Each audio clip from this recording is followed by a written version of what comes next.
She said she needed a moment to think. Then she drove off, leaving me and my cane beside a dirt road stretching into nowhere. The dust cloud from her electric car hung in the air like a mockery, swirling in patterns that seemed to spell out everything I'd refused to see for years. The silence that followed wasn't just the absence of her engine, it was the sound of 43 years of fatherhood crumbling into the desert sand beneath my feet. I stood there, 74 years old, leaning on a walking stick that had belonged to my father, watching my only child disappear over a ridge that looked like the edge of the world. My thermos of coffee sat beside my leather suitcase, steam rising from the spout like incense at a funeral. And maybe that's what it was, a funeral for the man I'd been, the father who'd believed that blood runs thicker than greed, that love conquers ambition, that daughters remember the hands that held them when they learned to walk. The heat pressed down on me like judgment, and in that moment, standing on a road that led to nowhere and everywhere, I felt something break open inside my chest. Not my heart, that had been breaking slowly for months. Something deeper. Something that had been sleeping under layers of disappointment and denial. That day, my daughter lost her father. But I found myself. Before I continue, please subscribe and comment where you're watching from.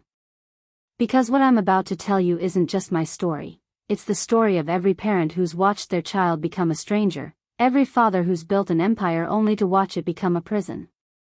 The morning had started like so many others in the past 3 years, ever since my Evelyn passed. The house felt too big, too quiet, filled with echoes of laughter that would never come again. When Sarah called and suggested we take our annual drive to Santa Fe, the same route Evelyn and I had traveled every spring for 30 years, I felt something stir in the hollow place where hope used to live. Maybe my daughter was finally ready to heal the distance that had grown between us like a cancer. Maybe she missed her mother as much as I did. Maybe she remembered that we were all each other had left. I should have known better. I should have recognized the business tone in her voice, the way she spoke about making the trip productive and addressing family matters. But grief makes fools of us all, and I was the biggest fool in New Mexico that morning, standing in my driveway with a suitcase full of hope and a heart ready to forgive anything. Her car pulled up like a spaceship, one of those silent electric things that cost more than most people make in 2 years. Gleaming white metal and tinted glass, spotless as her conscience should have been. She stepped out wearing a dress that probably cost more than my monthly pension, her hair styled in that severe way that made her look like her husband, Richard. Everything about her had sharp edges now, angles where there used to be curves, hardness where there used to be warmth. "Ready, Dad?" she asked, but her eyes were already on her phone, fingers dancing across the screen like she was conducting an orchestra of greed. I climbed into the passenger seat, my old bones creaking louder than the leather upholstery, and tried to remember when my little girl had become this stranger who looked at me like I was furniture that needed to be rearranged. The highway stretched ahead of us like a spine through the desert, and as we drove, I watched the landscape change from green to gold to the burnt orange of ancient stone. This was Evelyn's favorite drive. She used to press her face to the window and point out cloud formations, roadside wildflowers, the way the light painted different colors on the mesa walls. She'd make me stop at every trading post, every roadside stand selling turquoise jewelry and pottery made by hands that knew the weight of tradition. But Sarah drove like she was trying to outrun something, maybe memory, maybe conscience. The radio stayed silent. The air conditioning hummed like a mechanical heartbeat. And between us sat the ghost of every conversation we weren't having, every truth we weren't speaking, every moment of connection that had died when her mother did. "The lawyers think we should streamline some things," she said finally, her voice cutting through the desert silence like broken glass. "Estate planning, you know. Making sure everything transitions smoothly when the time comes. When the time comes." As if my death was an appointment on her calendar, something to be scheduled between board meetings and charity galas. I turned to look at her profile, still beautiful, still carrying traces of the woman who gave her life, and tried to find some echo of the child who used to fall asleep in my lap while I read her stories about brave princesses and noble knights. "Your mother and I already took care of all that," I said, my voice sounding older than I felt. Everything's in order. But that was years ago, Dad. Things change. Assets grow. Tax structures evolve. Richard thinks. There it was, the poison that had been seeping into my daughter's heart for 5 years now. Richard Blackstone, the hedge fund prince who'd swept my little girl off her feet and into a world where love was measured in quarterly returns and family was just another acquisition to be optimized. Richard thinks a lot of things, I said, and I heard my own father's voice in those words, the same tone he'd used when he talked about people who mistook cleverness for wisdom. Most of them profitable. She glanced at me then, and for just a moment, I saw a flicker of the daughter I'd raised. But it was gone so fast I might have imagined it, replaced by the corporate mask she wore like armor these days. He's trying to help, Dad. We both are. You can't manage everything forever. You're getting older, and the estate is complex. There are properties, investments, the foundation Mom started. It needs professional oversight. Professional oversight. As if 40 years of building businesses and raising a family had taught me nothing about managing my own affairs. As if the foundation Evelyn had poured her heart into, scholarships for women returning to school, grants for single mothers starting businesses, was just another line item on a balance sheet. I watched the desert roll past and thought about Evelyn's hands, how they'd trembled the last time she'd signed foundation checks, how she'd made me promise to keep her dream alive even after she was gone. Those checks had been her final act of love for the world, and now my daughter wanted to turn that love into a tax shelter. Your mother didn't start that foundation for tax benefits, I said. She started it because she remembered what it felt like to struggle, to work 3 jobs while going to night school, to raise a baby with hands that were never quite clean enough or soft enough. Every woman who gets a scholarship carries a piece of your mother's heart. I know that, Dad. But we can honor Mom's memory and still be smart about the finances. The foundation can do more good if it's managed efficiently. Efficiently. Another word from Richard's vocabulary, where human kindness was just another resource to be optimized. I closed my eyes and tried to remember the last time Sarah had visited the foundation office, the last time she'd met with the women whose lives Evelyn's generosity had changed. But those memories wouldn't come, because they didn't exist. Somewhere between trust and denial, I'd gone blind to what my daughter was becoming. The car hummed through landscape that Evelyn had loved, past red rock formations that looked like sleeping giants, past arroyos where desert flowers bloomed in defiance of the heat. And with every mile, I felt the distance between my daughter and me growing wider than the spaces between the stars. There are documents, she said finally, her voice careful and rehearsed.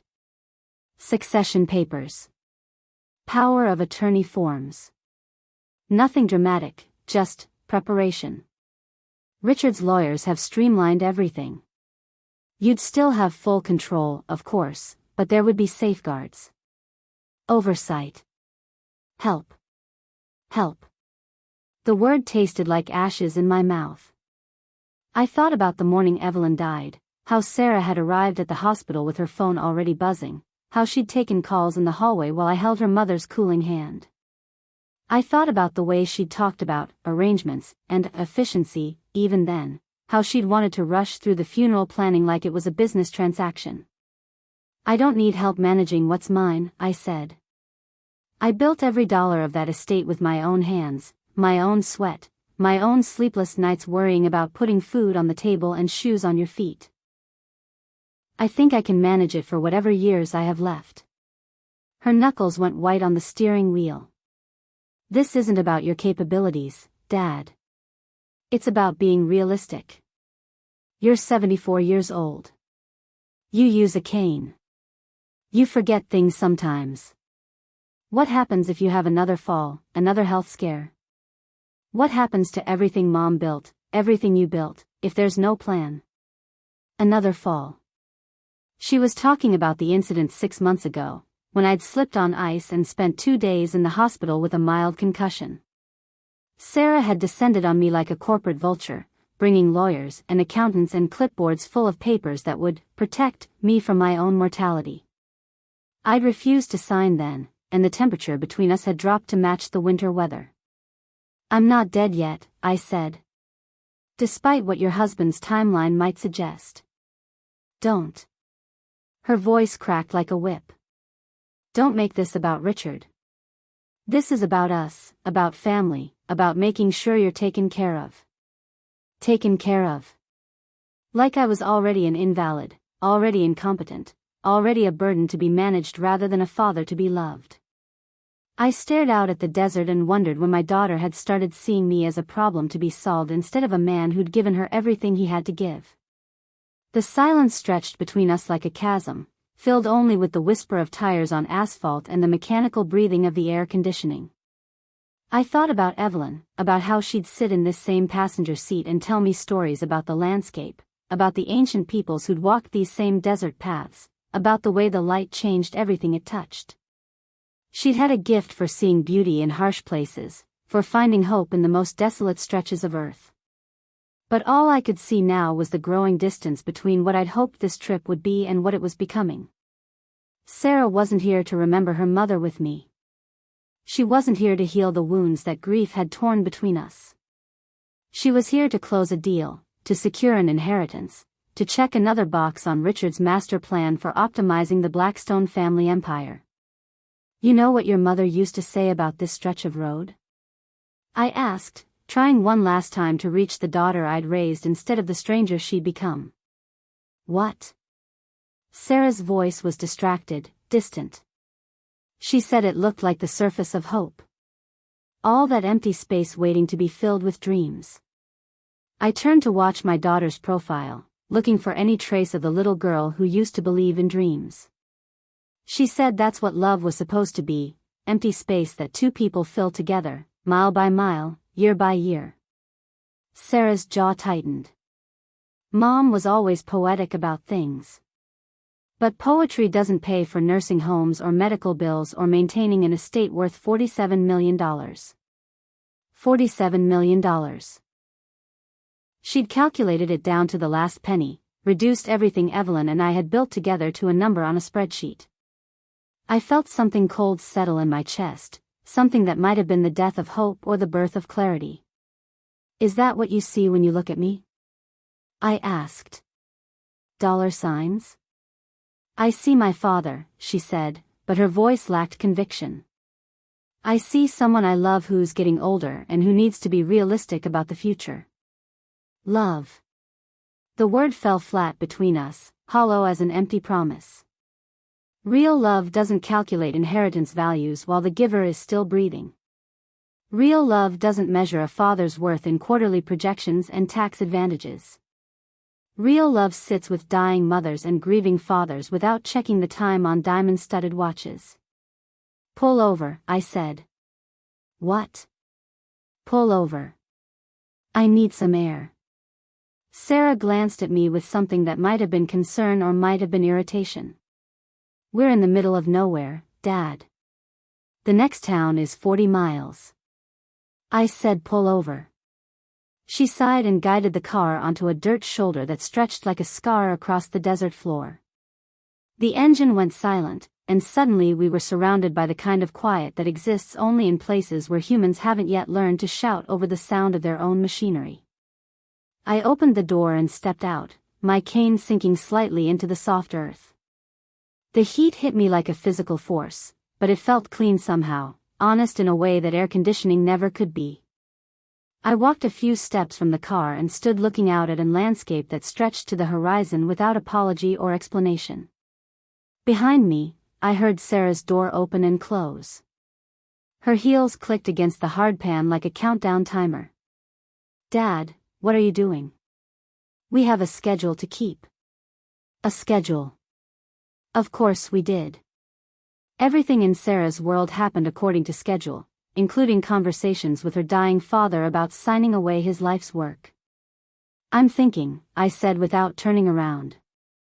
"Remember thinking? It's what people used to do before they had computers to do it for them." "You're being ridiculous." "Am I?" I turned to face her, this woman who carried my blood and my name but seemed to have inherited none of my heart. Tell me something, Sarah. When was the last time you visited your mother's grave without me asking you to? Her face went still as stone. That's not fair. When was the last time you asked about the foundation recipients? When was the last time you met with any of the women whose lives your mother's generosity changed? I don't see what that has to do with. When was the last time you called me just to talk? Not to discuss estate planning or legal documents or Richard's latest scheme, but just to hear your father's voice. The silence that followed was louder than any argument. It was the sound of truth settling into the space between us like dust after an explosion. Sarah's mouth opened and closed, but no words came out.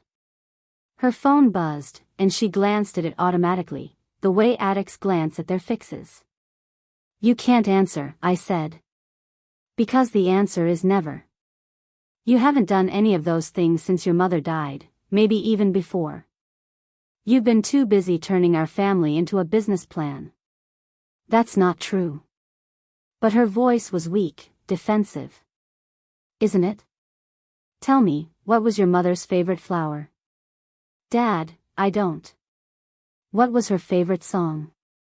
What did she order at the diner where we had our first date? What story did she tell you every night before bed when you were little? Each question hit her like a physical blow. I watched the color drain from her face as she realized she couldn't answer, that somewhere in her pursuit of efficiency and optimization, she'd forgotten the very things that made memories worth preserving. You're trying to inherit everything your mother was, I said, but you never took the time to learn who she was. You want her money, her properties, her foundation, but you've forgotten her heart. And you've forgotten mine. Tears started down her cheeks, cutting tracks through makeup that probably cost more than most people spend on groceries. But they weren't tears of remorse, they were tears of frustration, of a plan falling apart, of a daughter realizing that her father wasn't going to be as easy to manage as her husband's spreadsheet suggested. I'm trying to protect you, she said. I'm trying to protect everything you and Mom built. No. The word came out harder than I intended, sharp enough to cut through 30 years of enabling and excuse-making. You're trying to cash in on it. There's a difference, and somewhere in your heart, you know it. Her phone buzzed again. This time she didn't look at it, but I could see the effort it cost her to ignore it. Everything about her was connected to that device, to the network of advisors and lawyers and accountants who'd convinced her that love was just another asset to be managed. I love you, Dad. The words sounded rehearsed, like something from a corporate sensitivity training manual. Do you? I asked. Or do you love what I represent? The estate, the properties, the security of knowing you'll never have to worry about money? When you think about me dying, are you sad about losing your father, or are you relieved about gaining your inheritance? She flinched as if I'd slapped her. How can you ask me that? Because I need to know. Because standing here in this desert, looking at what my little girl has become, I need to understand whether I raised a daughter or just fed and clothed a very expensive stranger for 25 years. The heat shimmered around us like liquid glass, distorting the horizon until it looked like the edge of a dream. Somewhere in the distance, a hawk circled on thermals that would carry it higher than any earthbound creature had a right to expect. I envied that bird its freedom, its ability to see the whole landscape from above, to understand the patterns that were invisible from ground level. You built your life your way, Sarah said suddenly, her voice rising with something that sounded like years of suppressed anger. You made your choices, followed your dreams, married the woman you loved, built the business you wanted. You got to do everything exactly the way you thought it should be done. Now let me build mine, without you slowing me down. There it was.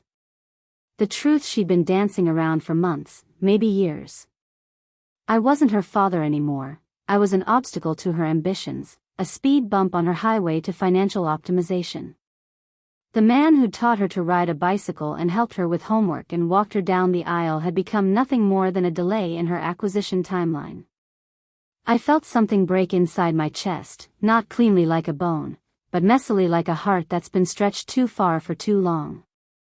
All the hope I'd been carrying, all the love I'd been offering to this stranger who shared my daughter's face, crumbled into dust that the desert winds scattered across the hardpan. "Get back in the car," she said, her voice cold as January. "We're going to be late." "No." "What do you mean, no?" I reached into the car and pulled out my leather suitcase, the same one I'd carried on my honeymoon 45 years ago.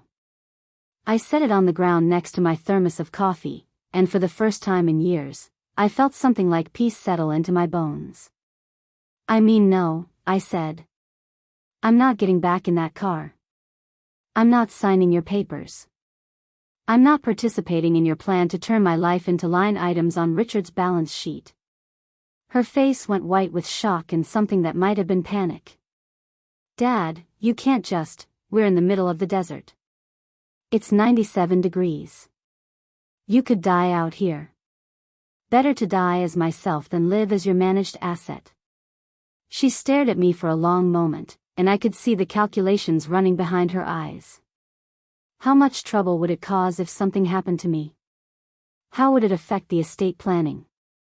Would Richard blame her for letting the situation get out of control? "Get in the car, Dad. We'll discuss this when you're being reasonable." This is me being reasonable.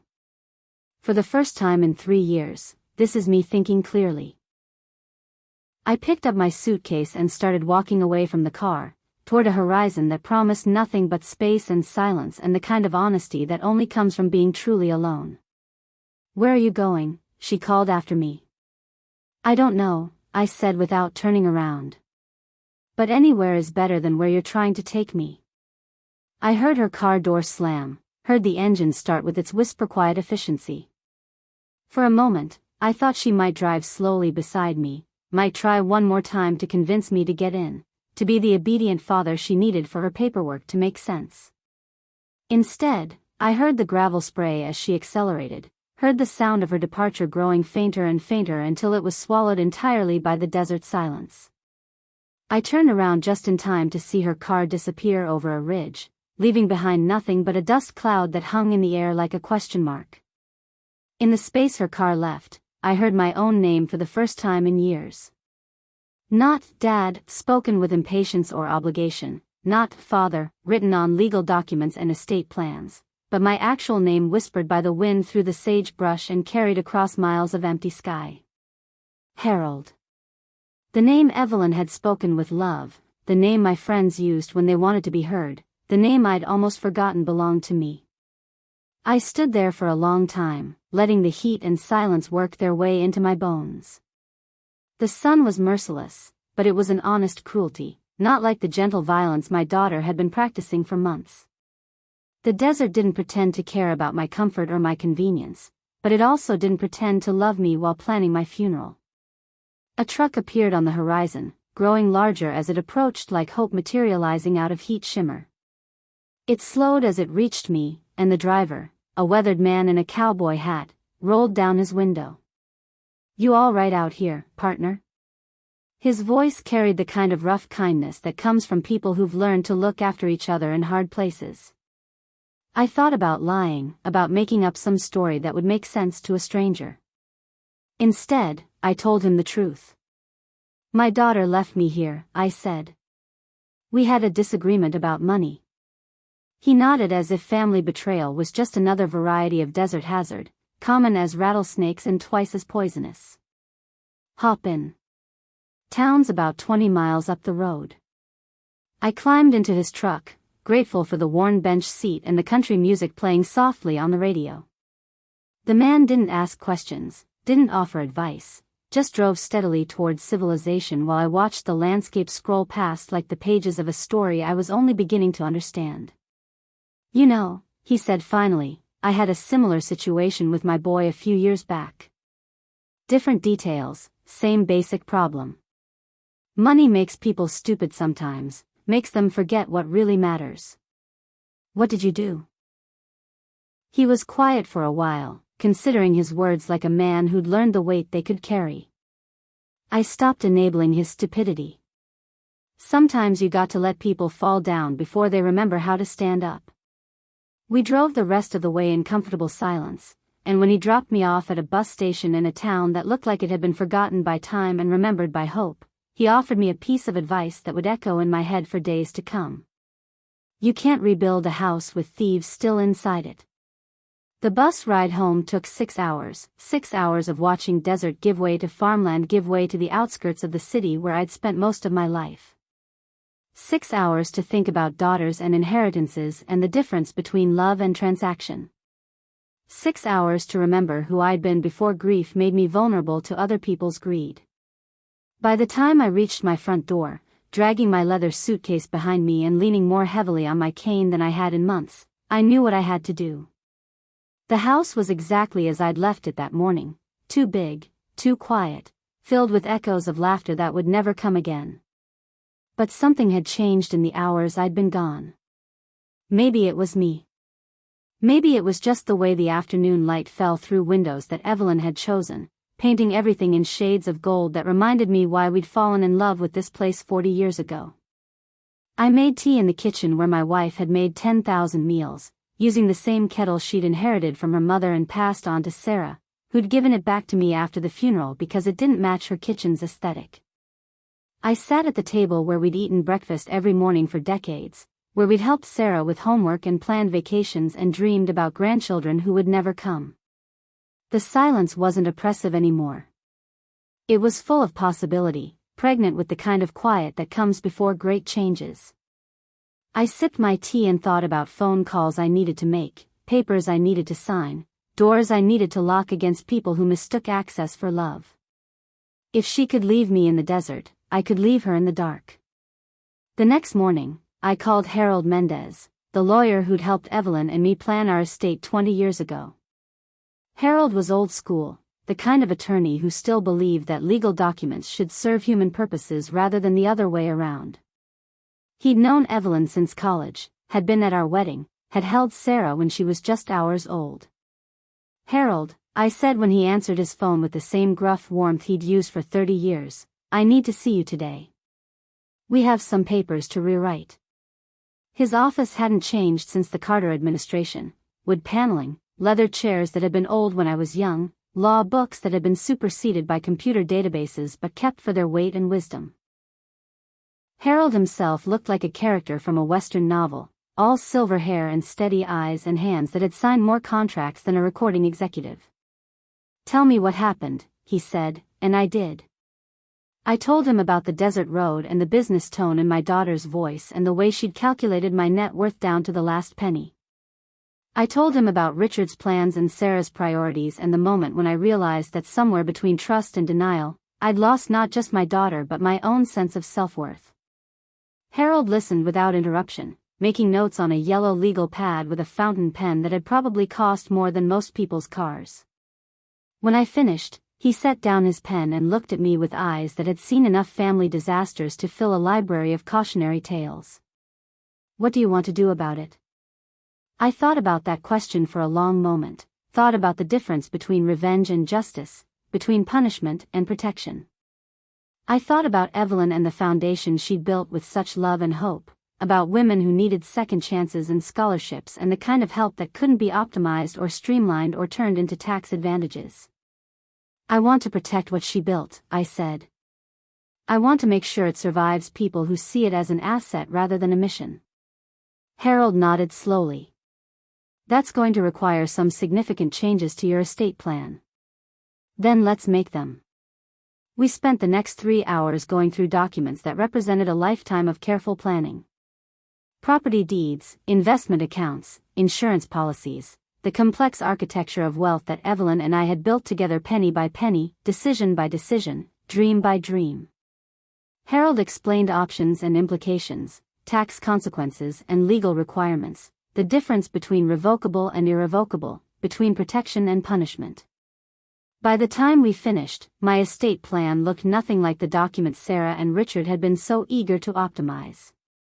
The Evelyn Hope Foundation would inherit everything, the house, the investments, the properties that had appreciated beyond our wildest dreams.